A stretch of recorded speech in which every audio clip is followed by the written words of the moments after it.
আপনি রাস্তায় হাঁটছেন বানরের মূর্তি নিয়ে, বানরের সাথে আপনার কি সম্পর্ক?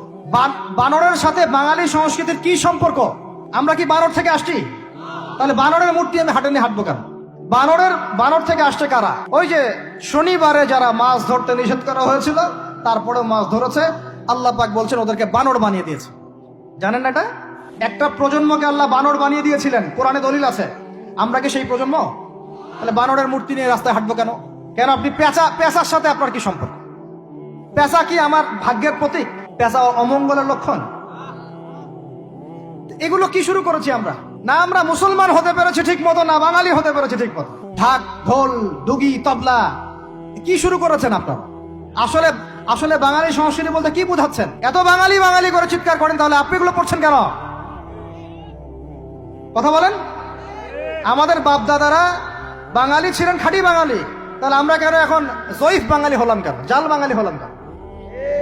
আমাদের সংস্কৃতির মূল জায়গাটা কই? পাঞ্জাবি পায়জামা তো পড়ছেন না, এটা আমাদের সংস্কৃতি ছিল। সংস্কৃতি দেখেন, সংস্কৃতি কি ছিল আমাদের? আমাদের বাপদাদাদের যুগটা চলে যান, ওই ফজরের আগে তারা ঘুম থেকে উঠতেন। আসসালাতু খায়রুম মিনান নাওম, কানে গেলে ঘুম থেকে উঠে যাইতেন, নামাজ পড়তেন। বাংলার ঘরে ঘরে কোরআন তেলাওয়াত শোনা যাইতো। এখন কি শোনা যায়? ফজরে পুরা ঘুম। প্রথম কাতারে আপনি যে কয়টা মানুষকে পাবেন তার মধ্যে 90% দাড়ি পাকা।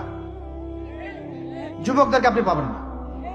এরা ঘুমাচ্ছে রাত 3টায় 4টায়, 3-4টা পর্যন্ত এরা ফেসবুক, ইউটিউব, টিকটক এবং মেয়েদের সাথে হারাম অ্যাফেয়ার্স। এই ছেলেরা কি আদতে বাঙালি? এরা কি বাঙালি? না আমরা মুসলমান হতে পেরেছি ঠিক মতো, না বাঙালি হতে পেরেছি ঠিক মতো।